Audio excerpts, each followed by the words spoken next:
Cricket খেলতে গিয়ে একটা অশ্লীল ড্রেস পরে উনি আমি যদি আমার ফিগারটাই না দেখাতে পারি তাহলে তো এটা কেমন না, এত কষ্ট করে লাভ কি? ফিট রাখা ট্রাই করি হচ্ছে ছোট ছোট ড্রেস পরার জন্যই, কিন্তু যে লয়ার সে যেটা করেছে এটা আমার মানহানি হয়েছে, আমি মামলা দিব, মানহানির মামলা দিব তার বিরুদ্ধে। সেলিব্রিটি ক্রিকেট চ্যাম্পিয়ন্স ট্রফি 2025 নিয়ে অশ্লীলতার অভিযোগে 6 মডেল, অভিনেত্রী ও 3 নির্মাতাকে লিগ্যাল নোটিশ দেওয়া হয়েছে। বাংলাদেশ সুপ্রিম কোর্টের আইনজীবী মোহাম্মদ জাকির হোসেন মডেল অভিনেত্রী মারিয়া মিম, সিনথিয়া ইয়াসমিন, কেয়া পায়েল, মারুফা আক্তার জামান, শাম্মী ইসলাম নীলা ও আলিশার বিরুদ্ধে লিগ্যাল নোটিশ পাঠিয়েছেন। এই ঘটনায় সে আইনজীবীর বিরুদ্ধেই ক্ষোভ প্রকাশ করেছেন মডেল মারিয়া মিম।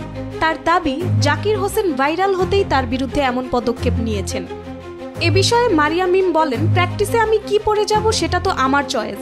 যখন মাঠে যাচ্ছি তখন কিন্তু জার্সি পরেই যাচ্ছি, কিন্তু পার্সোনালি কোথায় কি পরে যাব সেটা আমাদের পছন্দ। এখানে অশ্লীলতা ছড়ানোর কি আছে? যখন আমরা খেলতে গিয়েছিলাম তখন কিন্তু আমরা জার্সি পরেই গিয়েছিলাম। নিজেকে নির্দোষ দাবি করে এই মডেল বলেন, আমাদের কোনো দোষ নেই, মামলা করলে গণমাধ্যমের বিরুদ্ধে করুন, আমাদের বিরুদ্ধে কেন? খেলা চলাকালীন আমাকে যা প্রশ্ন করা হয়েছে তাই বলেছি। মামলা করতে হয় তাহলে গণমাধ্যমের বিরুদ্ধে করো, তারপর যারা মোবাইল সাংবাদিক তাদের উপরে করো, বাট আমাদের কেন? আমরা তো এখানে কিছু করি।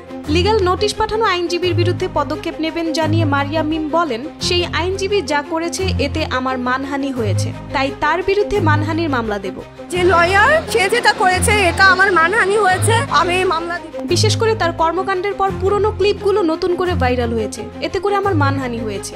মিম আরও বলেন, অবশ্যই আমি মানহানির মামলা করব, কারণ অশ্লীলতা বলে যে ভিডিওগুলো ছড়িয়েছে সেগুলো ম্যাচ শুরুর আগে ওয়ার্ম আপ মুহূর্ত, যেগুলো কেউ মোবাইলে ধারণ করে ছড়িয়েছে। কিন্তু আইনজীবী যেভাবে কথাগুলো বলেছে সেভাবে আমার মানহানি হয়েছে।